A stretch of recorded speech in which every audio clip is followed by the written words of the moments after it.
मुकेश अंबानी के पास 3 private jet. अगली कहानी ध्यान से सुनना। ईशा अंबानी लंदन में पढ़ रही थी, वहां दोस्तों पे बिल्कुल ऐसा बोल पड़ी, वहां पे थोड़ा किसी ने उसको छेड़ा, तंग किया, बोला प्राइवेट जेट आएगा मेरा छुट्टियों में मेरे को लेने के लिए। समझ गया, अंबानी की लड़की हूं। ये बात मुकेश अंबानी तक पहुंच गई। मुकेश को लगा यार बेटी में थोड़ा अहंकार आ रहा है, उसने जेट नहीं भेजा। उसने बोला कि जो तुमको पैसे दिए ना वहां जेब खर्ची के, उसी पैसे से पैसा बचा के अपनी टिकट लेके खुद आओगी।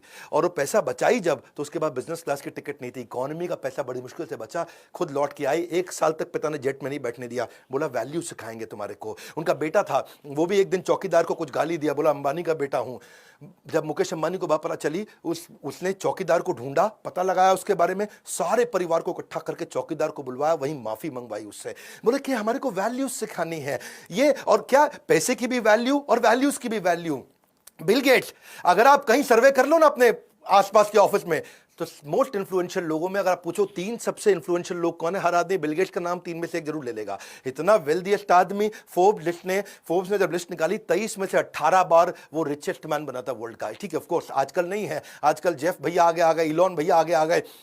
तो एक बार जो है ना, ये एक सर्वे किया, एक एक्सपेरिमेंट किया कि बिल गेट्स इतना अमीर आदमी है, अगर सड़क पे पैसे गिर जाए उसकी जेब से, तो कितना पैसा होगा कि वो झुक के उठाएगा। क्या, कितना पैसा होगा कि वो झुक के उठाएगा। तो बिल गेट्स के साथ ये सर्वे किया गया, तो उसने उसकी नेट वर्थ, उसकी पर्सनल एसेट को कैलकुलेट किया, हिसाब किताब लगा के समझे कि अगर $50,000 अगर गिर जाए, है यानी कि लगभग 36 लाख रुपए गिरा होगा, तब बिल गेट्स के लिए झुकना किसी मतलब कोई वैल्यूएबल होगा कि भाई मैं झुकूं, झुक करके पैसा उठाऊं, क्योंकि यार मैं झुकने में इतना टाइम लग जाएगा, इससे ज्यादा पैसा मैं बिना झुके कमा लूंगा, गिरने दे पैसा, जाने दे पैसा।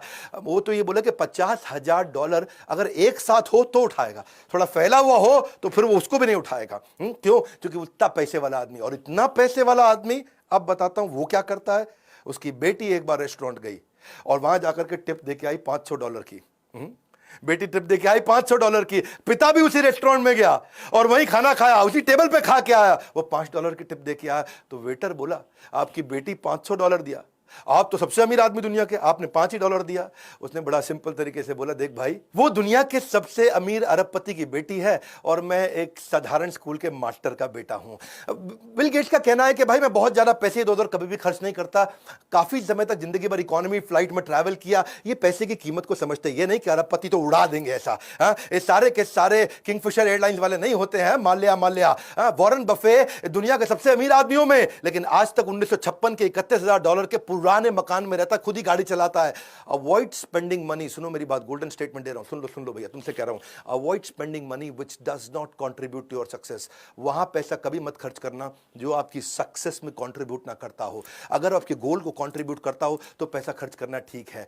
फ्रूगल होने का मतलब, कम पैसा खर्च करने का मतलब ये नहीं कि भिखारी बन जाओ, गरीब बन जाओ, मतलब ये है जहां वैल्यू फॉर मनी हो